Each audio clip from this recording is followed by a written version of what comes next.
পবিত্র আশুরা আজ কারবালার প্রান্তরে এদিন সপরিবারের শহীদ হন বিশ্বনবীর দৌহিত্র ইমাম হোসেন। হোসেনি দালান থেকে তাজিয়া মিছিল।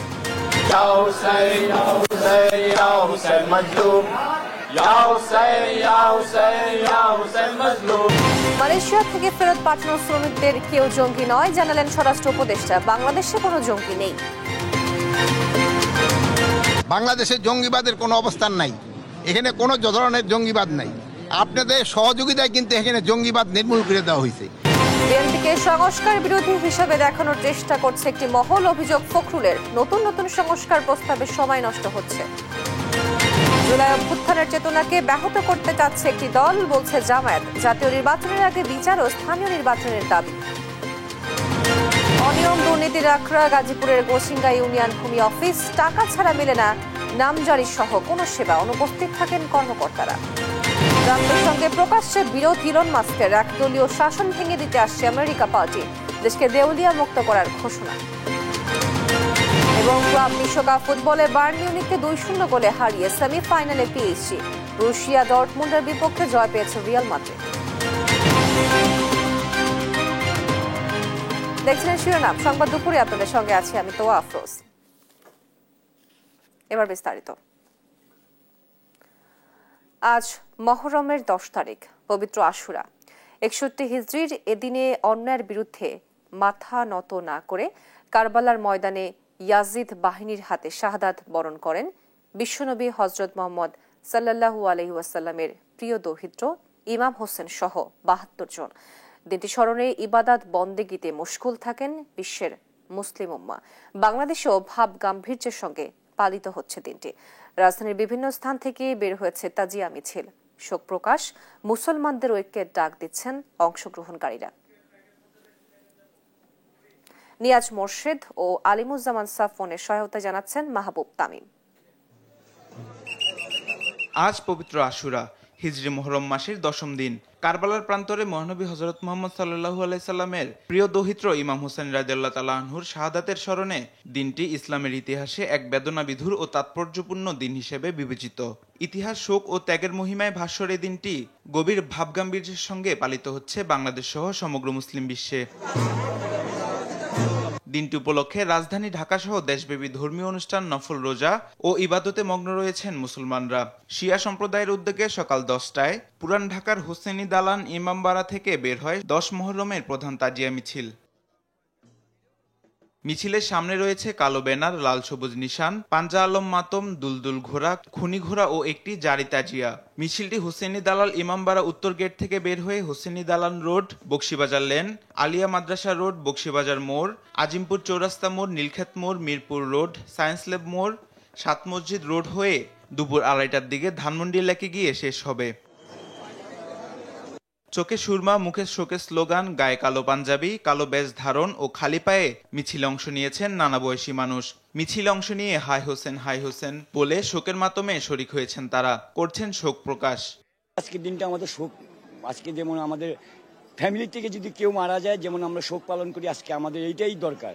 তার কারণ হলো আমাদের জন্য, উম্মতের জন্য তারা পানি খায়নি। হযরত ইমাম হাসান হোসেন তারা শহীদ হয়ে গেছে। দেশবাসীর জন্য কি চাইবো, যেন দেশে শান্তি ফিরে আসে, দেশটা সুষ্ঠুভাবে পালন করা হয়। পুরো বিশ্বের মুসলমানদের ভেদাভেদ ভুলে গিয়ে এক হয়ে এগিয়ে যাওয়ার আশা ব্যক্ত করেন তারা। দেশে শান্তি সমৃদ্ধি ফিরে আসার প্রত্যাশাও ব্যক্ত করেন। আমাদের আসলে উচিত সকল ধরনের ফিকরা থেকে উঠে এসে সকল মুসলিমদের একসাথে একত্রিত হয়ে সারা বিশ্বের জন্যই কাজ করা উচিত, যেন মুসলমানরা আবার একত্রিত হয়। মিছিলকে ঘিরে রয়েছে আইন শৃঙ্খলা বাহিনীর কড়া নিরাপত্তা। মিছিলটি শেষ হবে রাজধানীর ধানমন্ডি লেকে গিয়ে, সেখানে তৈরি করা হয়েছে অস্থায়ী কারবালা। মাহবুব তামিম, দেশ টিভি, ঢাকা। দর্শক, তাজিয়া মিছিলের খবর সংগ্রহ করছেন সহকর্মী নিয়াজ মোর্শেদ এবং আলিমুজ্জামান সাফওয়ান। শুরুতে চলে যাচ্ছি নিয়াজের কাছে। নিয়াজ, মিছিলের কারবালার স্মরণে কি কি বিষয় দেখছেন এবং নিরাপত্তার বিষয়ে কি তৎপরতা রয়েছে, বিস্তারিত জানাবেন। তো তাজিয়া মিছিলটি কিন্তু এই মুহূর্তে ঠিক আজিমপুর থেকে কিন্তু আসলে এটি ক্রস করছে এবং আপনাকে দেখাই যে ইতিমধ্যে কিন্তু আসলে আপনার আর এটি ঠিক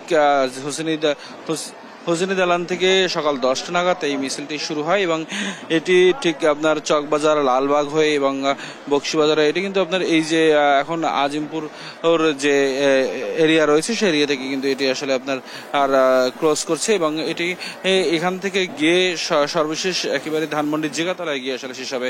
এবং যদি আপনাকে একটু বলি যে এই মিছিলে যারা অংশগ্রহণ করে তারা কিন্তু মুসলমানদের মধ্যে যারা শিয়া সম্প্রদায়ের রয়েছেন তারা আসলে এই মিছিলে আপনারা অংশগ্রহণ করেছেন এবং প্রায় হাজার হাজার যারা শিয়া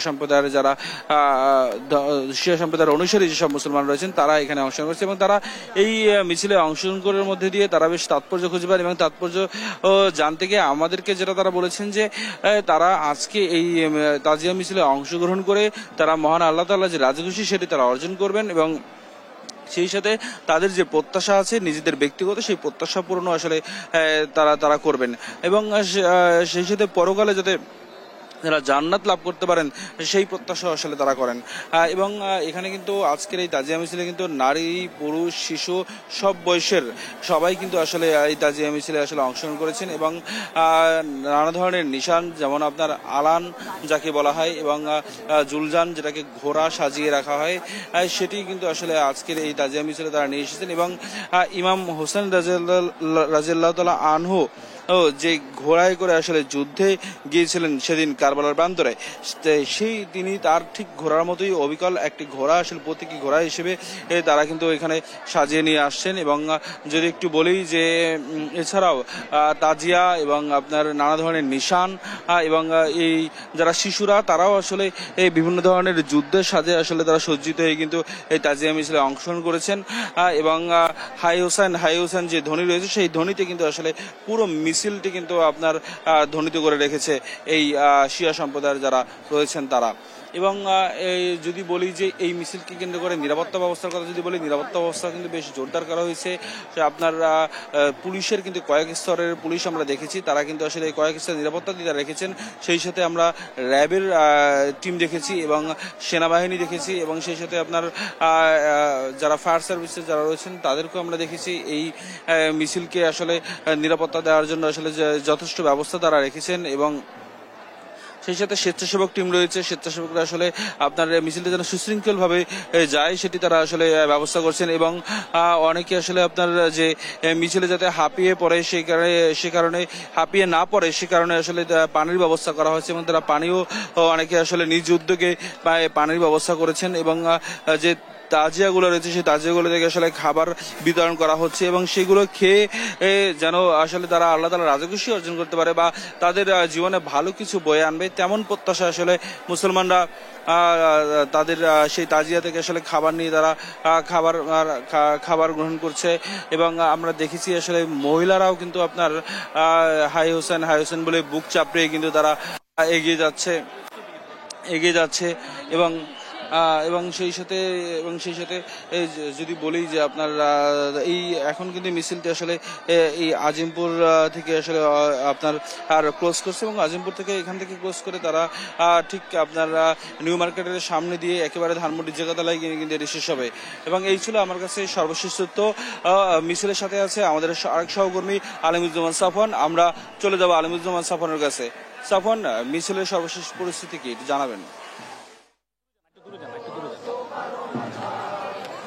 এই মুহূর্তে আমরা রয়েছে আজিমপুরের যে সরকারি কোয়ার্টার রয়েছে এবং সেখানে এবং আজকে তাজিয়া মিছিল অথবা শোক মিছিলের যে অগ্রভাগ সেখানে আমরা রয়েছে এবং ঠিক পেছনেই দেখতে পাচ্ছেন যে মাতম চলছে এবং এখানে যে পতাকাগুলো দেখতে পাচ্ছেন এগুলো আলাম নামে আসলে পরিচিত এবং এগুলো কারবালার ময়দানে যুদ্ধক্ষেত্রে যে ব্যবহৃত পতাকা রয়েছে সেগুলোকে আলাম নামে পরিচিত এবং পেছনে অনেকগুলো দেখতে পাচ্ছেন যে এই আলাম বহন করা হচ্ছে। এবং আর ক্যামেরায় এখন যেটি দেখতে পাচ্ছেন যে ইমাম হাসান এবং হুসাইনকে স্মরণ করে যে মাতম বা দুঃখ প্রকাশ তারা করেন সেটি কিন্তু দেখতে পাচ্ছেন। তারা কিছু গানের মাধ্যমে নিজের বুক চাপড়িয়ে তারা এই যে মাতম সেটি তারা প্রকাশ করছে এবং এর কিছুটা সামনেই রয়েছে মিছিলের অগ্রভাগ এবং এই এই মুহূর্তে যে ঘোড়াটি দেখতে পাচ্ছেন, এই যে ঘোড়াটি দেখানোর চেষ্টা করছে এই মুহূর্তে, সেটি দুলদুল ঘোড়া নামে পরিচিত। এখানে যারা শিয়া সম্প্রদায়ের অনুসারী রয়েছে তারা রাস্তার দুপাশে অবস্থান করছে এবং তারা দেখতে পাচ্ছেন যে তাদের সাথে দুধ নিয়ে এসেছেন এবং তারা কিছুক্ষণ পরপরই এই দুলদুল ঘোড়া যেটি বলছিলাম, এই ঘোড়ার পায়ে আসলে দুধ দিয়ে এটি ধুয়ে দিচ্ছেন এবং সেই দুধ আবার পুনরায় তারা নিয়ে যাচ্ছেন সঙ্গে করে। আমরা একেবারে এই মুহূর্তে আজিমপুর সরকারি যে কোয়ার্টার রয়েছে সেখানে রয়েছি এবং এই তাজিয়া মিছিলের অন্যতম যে আকর্ষণ দুলদুল ঘোড়া, সেটি যে দেখতে পাচ্ছেন যে এইমাত্র কিন্তু আরেকজন তারা এই দুলদুল ঘোড়ার পায়ে দুধ দিয়ে পরিষ্কার করে দিচ্ছে। প্রতিটি জায়গাতেই কিন্তু কিছুক্ষণ পরপরই যারা ভক্ত অনুরাগী রয়েছে এবং এখানে মাটিতে যে দুধগুলো পড়ছে সেগুলো নেওয়ার জন্য দেখছেন তারা পুনরায় এই দুধগুলো তো মাটি থেকে আবার তুলে নিচ্ছেন এবং তাজিয়া মিছিলের অন্যতম একটি আকর্ষণ যে পতাকা, এই পতাকাটি আলাম নামে পরিচিত। দেখতে পাচ্ছেন যে সবাই হাত দিয়ে পাটি ধুয়ে দিচ্ছেন এই দুলদুল ঘোড়ার এবং ঘোড়াটিকে কিন্তু খুবই সুন্দর করে সাজিয়ে নেওয়া হয়েছে কালো কাপড় দিয়ে এবং তা কারবালার যে প্রতীক, কারবালার ময়দানে যে যুদ্ধক্ষেত্রের প্রতীক, সেটি কালো ছিল, যার কারণে তারা কালো কাপড় পরে সবাই তাজিয়া মিছিলে অংশগ্রহণ করে এবং দেখতে পাচ্ছেন এখন এই দুলদুল ঘোড়ার পেছনেই মাতাম চলছে এবং একদল অনুসারী তারা কালো কাপড় পরে তাদের বুক চাপড়ে এই মাতম তারা করছেন এবং যারা এই পেছনে কিন্তু আবার দেখতে পাচ্ছেন যে নারীরা অবস্থান করছে এবং তারাও একইভাবে মাতম করছে। আরেকটি বিষয় জানাতে চাই যে এখানে যারা মাতমে অংশ নেয় বা মাতম করে তারা সকলে কিন্তু খালি পায়ে অবস্থান করে, তারা পায়ে জুতা ব্যবহার করে না। এটি একটি পবিত্রতার নিদর্শন হিসেবে তারা ব্যবহার করে না এবং এই যে আলামে দেখতে পাচ্ছেন গোলাপ জল ব্যবহার করে, গোলাপ জল ছিটিয়ে দেয় আলামে দেখতে পাচ্ছেন এবং এটি কিছুক্ষণের মধ্যেই নীলক্ষেত মরে যাওয়ার কথা এবং তারপরে ধীরে ধীরে ধানমন্ডি হয়ে জিগাতলা যে আজকের শোক মিছিল বা তাজিয়া মিছিল শিয়া সম্প্রদায়ের এবং আশুরার, সেটি শেষ হবার কথা রয়েছে। তো আমার কাছে আজিমপুর সরকারি স্টাফ কলোনি থেকে এ ছিল সর্বশেষ খবর।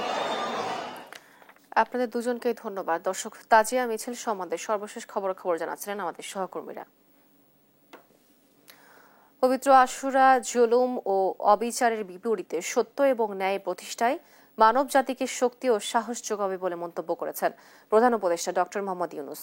এই মহিমান্বিত দিনটির তাৎপর্য ধারণ করে মহান আল্লাহর নৈকট্য লাভে সবার প্রতি বেশি বেশি নেক আমল করার আহ্বান জানিয়েছেন তিনি। পবিত্র আশুরা উপলক্ষে শনিবার দেওয়া এক বাণীতে আহ্বান জানান তিনি। কারবালার প্রান্তরে শাহাদাত বরণকারী সবার প্রতি গভীর শ্রদ্ধা নিবেদন করে ডক্টর মোহাম্মদ ইউনূস বলেন, অত্যাচারীর অন্যায় অবিচারের বিরুদ্ধে রুখে দাঁড়িয়ে ইসলামের বীর সৈনিকদের এই আত্মত্যাগ পৃথিবীর ইতিহাসে চিরভাস্বর হয়ে থাকবে। কারবালার বিয়োগাত্মক ঘটনা ছাড়াও পবিত্র আশুরা ইসলামের ইতিহাসে অন্যতম ফজিলতপূর্ণ একটি দিন বলেও উল্লেখ করেন তিনি। বাণীতে প্রধান উপদেষ্টা সমাজে সাম্য, ন্যায় ও শান্তি প্রতিষ্ঠার পাশাপাশি পবিত্র আশুরার এই দিনে মুসলিম উম্মার ঐক্য, সংহতি ও অব্যাহত অগ্রগতি কামনা করেন।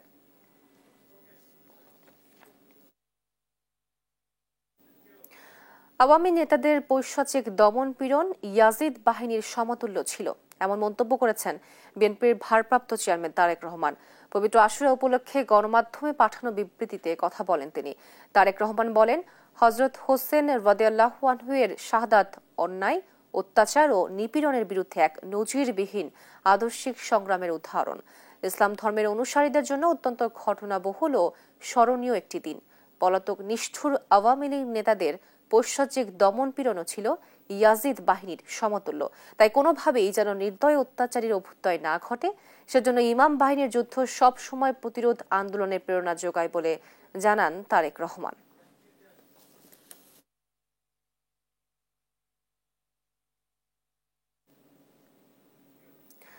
বাংলাদেশে কোনো জঙ্গি নেই বলে দাবি করেছেন স্বরাষ্ট্র উপদেষ্টা জাহাঙ্গীর আলম চৌধুরী। বলেন, দেশে আগে জঙ্গি থাকলেও এখন কোনো জঙ্গি নেই। রোববার সকালে হযরত শাহজালাল আন্তর্জাতিক বিমানবন্দরের কার্গো ভিলেজ পরিদর্শন শেষে তিনি একথা বলেন। মালয়েশিয়া থেকে ফেরত পাঠানো 3 জনের বিষয়ে উপদেষ্টা জানান, তাদের ভিসার মেয়াদ উত্তীর্ণ হওয়ায় ফেরত পাঠানো হয়েছে। আইএস এর সঙ্গে যে সম্পৃক্ততার কথা বলা হচ্ছে সে বিষয়ে তাদের সঙ্গে যোগাযোগ করা হবে। জানান, পররাষ্ট্র মন্ত্রণালয় এরই মধ্যে বিবৃতি দিয়েছে তাদের কোনো জঙ্গি সম্পৃক্ততা নেই বলেও জানান স্বরাষ্ট্র উপদেষ্টা। বাংলাদেশে জঙ্গিবাদের কোনো অবস্থান নাই, এখানে কোনো ধরনের জঙ্গিবাদ নাই। আপনাদের সহযোগিতায় কিন্তু এখানে জঙ্গিবাদ নির্মূল করে দেওয়া হয়েছে। এটা ক্ষেত্রে আপনাদের ক্রেডিট সবচেয়ে বেশি। আপনারা সবাই মানে কোনো ধরনের, আপনারা এই যে গত 10 মাসে কোনো একটা ইনফরমেশন দিতে পারছেন জঙ্গিবাদের? যেহেতু নাই, আগে ছিল আপনারা দিচ্ছেন, এখন নাই আপনারা দেন না। সংস্কার কমিশনের নতুন অনেক প্রস্তাব সামনে এনে সময় নষ্ট করা হচ্ছে বলে দাবি করেছেন বিএনপির মহাসচিব মির্জা ফখরুল ইসলাম আলমগীর। রোববার গুলশানে বিএনপি চেয়ারপারসনের কার্যালয়ে সাংবাদিকদের তিনি এসব কথা বলেন। মির্জা ফখরুল বলেন, একটি মহল পরিকল্পিতভাবে বিএনপিকে সংস্কার বিরোধী হিসাবে অপপ্রচার চালাচ্ছে। এ সময় দলের স্থায়ী কমিটির সদস্য নজরুল ইসলাম খান এবং সালাউদ্দিন আহমেদ উপস্থিত ছিলেন।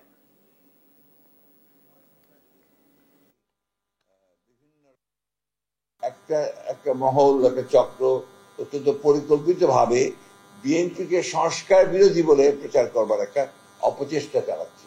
বিএনপির কমিটমেন্ট টু রিফর্মস, এটা কোশ্চেন করবার কোনো সুযোগ নেই। কারণ বিএনপি হচ্ছে সেই দল যে আপনার 2016 সালে ভিশন 2030 করে বেগম খালেদা জিয়া তিনি সংস্কারের কথা বলেছিলেন। আগামী জাতীয় নির্বাচনের আগে আওয়ামী লীগের বিচার, সংস্কার ও স্থানীয় সরকার নির্বাচনের দাবি করেছে জামায়াত। সকালে রাজধানী পল্টনে আশুরা উপলক্ষে জামায়াত ঢাকা মহানগরের উত্তরের উদ্যোগে আলোচনা ও দোয়া মাহফিলে এমন দাবি জানায় দলটির নায়েবে আমির অধ্যাপক মুজিবুর রহমান। তিনি অভিযোগ করেন, দেশে এখনো ইনসাফ কায়েম হয়নি। একটি দল 24-এর অভ্যুত্থানকে ব্যাহত করতে যাচ্ছে। সত্যিকারের ইনসাফ কায়েম করতে হলে দেশে ইসলামী আদর্শের বিকল্প নেই। যতদিন এদেশে আওয়ামী দস্যুরা থাকবে ততদিন সত্যিকারের গণতন্ত্র প্রতিষ্ঠিত হবে না বলেও মন্তব্য করেন বক্তারা। দাবি করেন, যারা এতদিন দেশের ক্ষতি করেছে তাদের অতি দ্রুত বিচারের আওতায় আনার। এ সময় জাতীয় নির্বাচনের আগে স্থানীয় নির্বাচন অনুষ্ঠানের দাবির পাশাপাশি পিআর পদ্ধতি নির্বাচনের কথাও পুনর্ব্যক্ত করেন বক্তারা।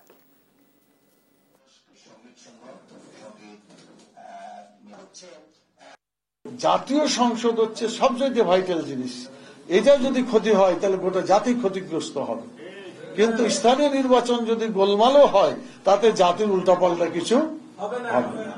সেজন্য টেস্ট করার জন্য, নির্বাচন ব্যবস্থাকে পরীক্ষা করার জন্য যে তারা কেমন নির্বাচন করবে, সেই জন্য জাতীয় সংসদের আগে অবশ্যই স্থানীয় নির্বাচন হতে হয়। সেজন্য যদি আমাদেরকে সত্যিকার ভাবে ইনসাফ কায়েম করতে হয়, ইসলামী আদর্শ বাস্তবায়ন করতে হবে।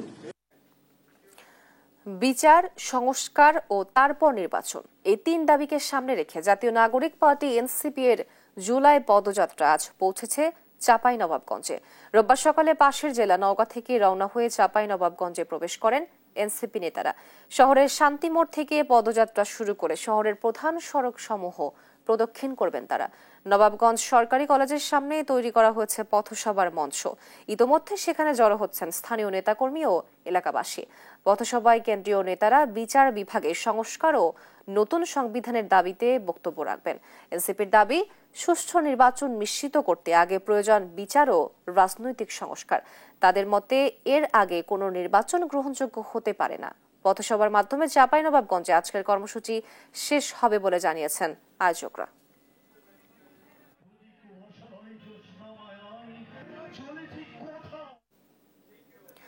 জুলাই গণ অভ্যুত্থানের বর্ষপূর্তিকে ঘিরে নানা আয়োজন করছে জাতীয় নাগরিক পার্টি।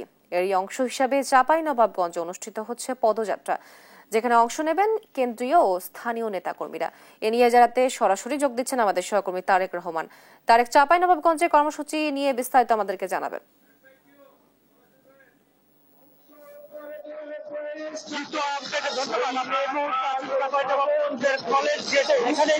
কিছুক্ষণ পরে কিন্তু এনসিপির কেন্দ্রীয় নেতৃবৃন্দ পদযাত্রা চলেছে, এটি শুরু হয়েছে লক্ষ্মীপুরের সীমান্ত থেকে এবং আজকে 6টা দিনে কিন্তু চাঁপাইনবাবগঞ্জে আর কিছুক্ষণ পরে কিন্তু চাঁপাইনবাবগঞ্জে এসে পৌঁছাবেন এবং চাঁপাইনবাবগঞ্জ শহরের শান্তিমোড় থেকে তারা একটি পদযাত্রা করে পদযাত্রাটি শহরের গুরুত্বপূর্ণ সড়ক ঘুরে কিন্তু কলেজ চত্বরে এসে তারা কিন্তু সংক্ষিপ্ত পথসভা মিলিত হবে। পথসভা থেকে তারা কিন্তু বিক্ষুব্ধ সাথী এবং তারা কিন্তু বিচার সংস্কার ও দেশ প্রগঠনের পক্ষে জনতার দুয়ারে জুলাই স্লোগান তারা কিন্তু বক্তব্য দিবে।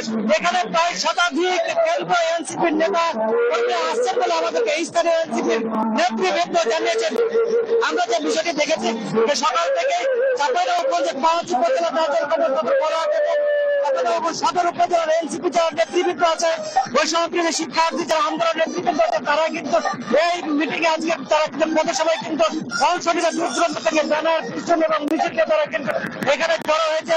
এখানে সকাল থেকে যেহেতু মঞ্চ প্রস্তুত ছিল, এখানে স্থানীয় নেতৃবৃন্দের জন্য বক্তব্য রাখছেন। তারাও কিন্তু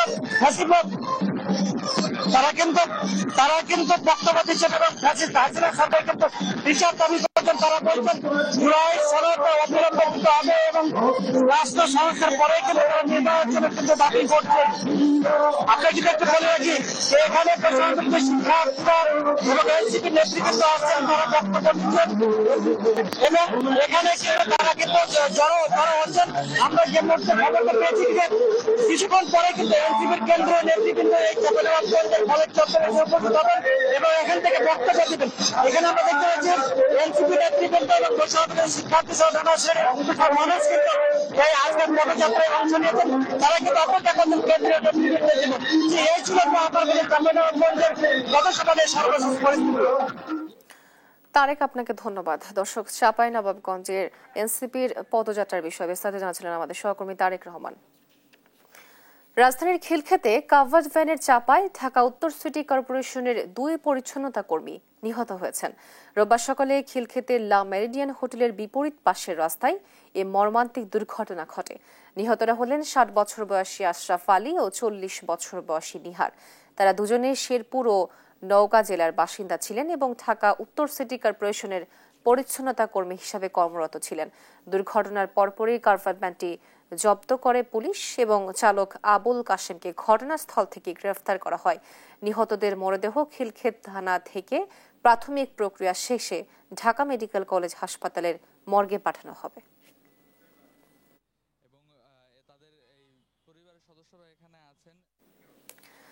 স্বামী তালাক দেওয়ার পর সন্তানকে ছেড়ে আসতে হয়, বাধ্য হন 23 বছরের আশা বানু, আর এতেই ভেঙে পড়েন তিনি।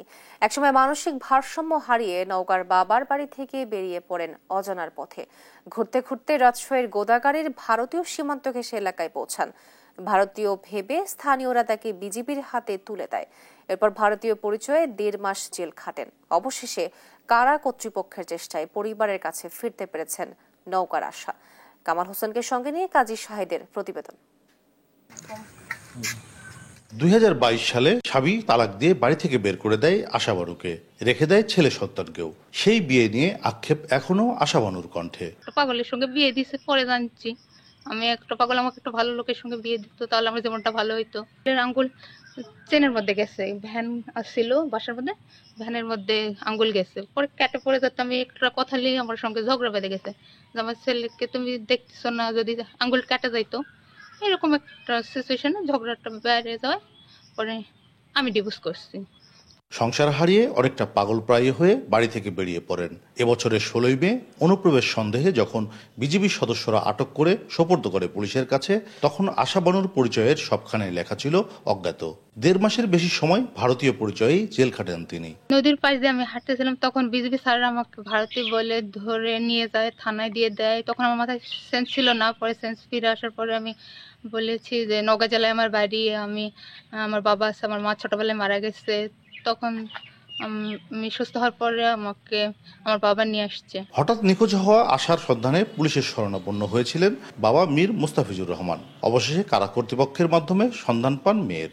আমার মেয়েকে হারাই গেছিল, যাওয়ার পর গোদাগাড়ি থানা পুলিশে ধরেছে, ধরার পরে তারা জেলখানায় দিচ্ছে রাজশাহীতে। জেলখান দেওয়ার পর তারপরে জেলখানার জেলে ফোন দিচ্ছে আমার কাছে যে আপনার মেয়ে এখানে আছে, এই নাম আশা নাম। হ্যাঁ আমার মেয়ে, তো আসেন।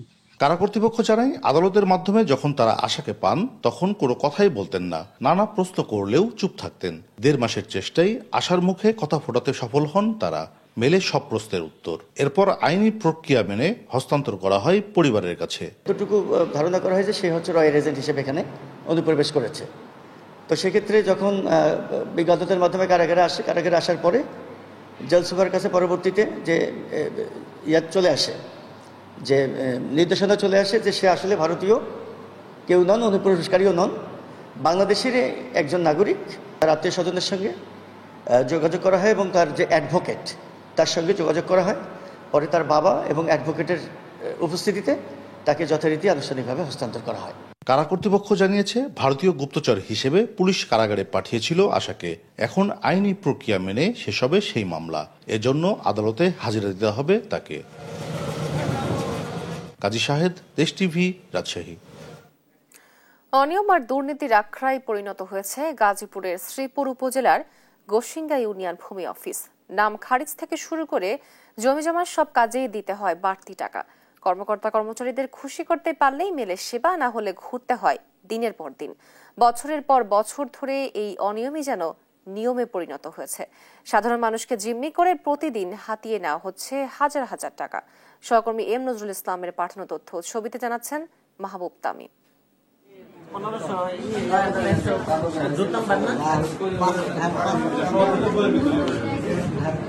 এটি গাজীপুর জেলার শ্রীপুর উপজেলার ইউনিয়ন ভূমি অফিসের ঘুষ দুর্নীতির চিত্র। এখানে সেবা নিতে আসা মানুষদের গুনতে হয় টাকা, আর টাকা না দিলে নামজারি, জমি মাপযোগ বা যে কোনো কাজের জন্য ঘুরতে হয় টেবিলের পর টেবিল। দীর্ঘদিন ধরে এমন অনিয়ম যেন নিয়মে পরিণত হয়েছে এখানে। 4 মাস আগে 10,000 টাকা 10,000 চাইছি, 10,000 আমি 10,000 দিছি, 8,000 দিছি, 2,000 টাকা খাইয়ের জন্য। এত আমাকে ঘুরাইতেছে, আজকে না কালকে পরকে না, খালি এমন ঘুরাইতেছে অনেক বহুদিন ধরে। আমি দিছি খারিজ, আমার কাগজও নাই, আমার খারিজও নাই। ওই যে কাগজ গপ চাইছে পাইনি, অনেক ঘুষ দিলে তারা কাগজ বাড়বো, নাইলে পারতো না। ঘুষ দিলে কাগজ বাড়বো, নাইলে কাগজ পাইনি বিচার। শুধু অর্থ আদায়ই নয়, অফিসের কর্মকর্তা কর্মচারীরাও অফিসে আসেন না ঠিক মতো। ফলে ঘন্টার পর ঘন্টা লাইনে দাঁড়িয়ে থাকতে হয় সেবা প্রার্থীদের। এতে দিনের পর দিন হয়রানির শিকার হয়ে অতিষ্ঠ তারা। গাজীপুর থেকে আসছে পর্চা উঠানোর জন্য, প্রায় 25 কিলো দূর গাজীপুর। আমার অর্থ গেছে, শ্রম গেছে, কষ্ট হচ্ছে। তো আরেকদিন এসে যত সময় পাবো কিনা এটার সন্দেহ আছে। 8,000 টাকা দেওয়ার কথা আর কি, 4,000 টাকা দিছি, আর 4,000 টাকা মনে হয় টাকা। দেশ টিভির অনুসন্ধানে এই অফিসের ঘুষ লেনদেনের প্রমাণ মিললেও কর্মকর্তারা বলছেন এই অফিসে কোনো প্রকার ঘুষ লেনদেন হয় না। বর্তমানে কাজটা হলো অনলাইনে হয়, অনলাইনে আবেদন দেয়, অনলাইনে আবার সেটা পাঠায়, অনলাইনে যা আসে ওটা কমপ্লিট অনলাইনে পাঠায়। তাজউদ্দিনের বিরুদ্ধে প্রকাশ্যে ঘুষ লেনদেনের ভিডিও ভাইরাল হলেও প্রশাসন কোনো ব্যবস্থা নেয়নি। যেন কোনো অদৃশ্য ক্ষমতার খুঁটির জোরে বারবার পার পেয়ে যাচ্ছেন তিনি। তবে অভিযোগের বিষয়টি এড়িয়ে গিয়ে অতিরিক্ত জেলা প্রশাসক জানান, ভূমি অফিসগুলোর অনিয়ম ও দুর্নীতি রোধে নানামুখী উদ্যোগ নিয়েছে সরকার। বাস্তবায়ন হলে মানুষের হয়রানির শিকার হতে হবে না। ভূমি সেবা যাতে মানুষ ভোগান্তিবিহীন এবং খুব সহজে পেতে পারে, এজন্য ভূমি মন্ত্রণালয়, ভূমি সংস্কার বোর্ড এবং জেলা প্রশাসন সকলে আন্তরিকভাবে কাজ করে যাচ্ছে। সেবামূলক সরকারি প্রতিষ্ঠানের কর্মকর্তা কর্মচারীদের এমন অনিয়ম ও দুর্নীতি বন্ধে দ্রুত কার্যকরী পদক্ষেপের দাবি সাধারণ মানুষের। মাহবুব তামিম, নিউজ ডেস্ক, দেশ টিভি।